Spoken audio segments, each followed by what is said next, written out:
తెలంగాణ ప్రభుత్వం కీలక నిర్ణయం తీసుకుంది. అటు అసెంబ్లీ, ఇటు శాసన మండలిలో వీప్ల నియామకం చేపట్టింది. ఇద్దరు ఎమ్మెల్సీలను శాసన మండలిలో వీప్లుగా నియమించింది.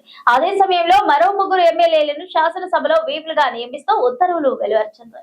మండలిలో అద్దంకి దయాకర్, బాల్మూరి వెంకట్లకు వీప్ పదవులు దక్కగా, Nakrekal MLA Vemula Veeresham, Peddapalli MLA Vijaya Ramana Rao, Mahabub Nagar MLA NM Srinivas రెడ్డిలకు అసెంబ్లీలో వీప్ పదవుల్లో దక్కాయి. తెలంగాణ ప్రభుత్వం కీలక నిర్ణయం తీసుకుంది. అటు అసెంబ్లీ, ఇటు శాసన మండలిలో వీఫ్ల నియామకం చేపట్టింది. ఇద్దరు ఎమ్మెల్సీలను శాసన మండలిలో వీఫ్లుగా నియమించింది. అదే సమయంలో మరో ముగ్గురు ఎమ్మెల్యేలను శాసనసభలో వీఫ్లుగా నియమిస్తూ ఉత్తర్వులు వెలువరించింది.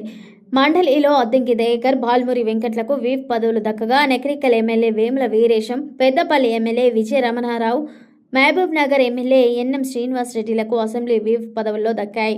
రేవంత్ రెడ్డి ప్రభుత్వానికి శాసన మండలిలో సమన్వయం అందించేందుకు ఈ ప్రభుత్వ వీప్లు నియమించింది. ఈ నియామకాలకు సంబంధించి తెలంగాణ ప్రభుత్వం ప్రధాన కార్యదర్శి కె రామకృష్ణారావు గురువారం ఉత్తర్వులు జారీ చేశారు. అసెంబ్లీలో కాంగ్రెస్ ప్రభుత్వం తరఫున మాట్లాడేందుకు, వినిపించేందుకు అందరు ఎమ్మెల్యేలను ఏకం చేయడంలో భాగంగా ముగ్గురు సీనియర్ ఎమ్మెల్యేలను వీఫ్లుగా రేవంత్ రెడ్డి సర్కార్ నియమించింది.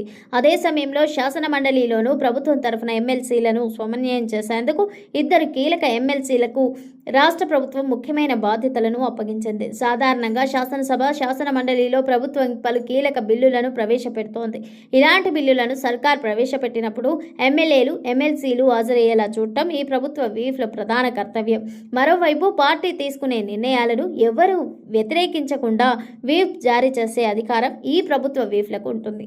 తాజా ప్రభుత్వ వీఫ్ల నియామకాలతో అటు అసెంబ్లీలోనూ, ఇటు మండలిలోనూ రేవంత్ ప్రభుత్వానికి బలం పెరగనుంది. ప్రభుత్వంపై ప్రతిపక్షాలు చేసే విమర్శలను సమర్థవంతంగా ఎదుర్కొనేందుకు ఈ 5గురు నాయకులు కీలక పాత్ర పోషించనున్నారు.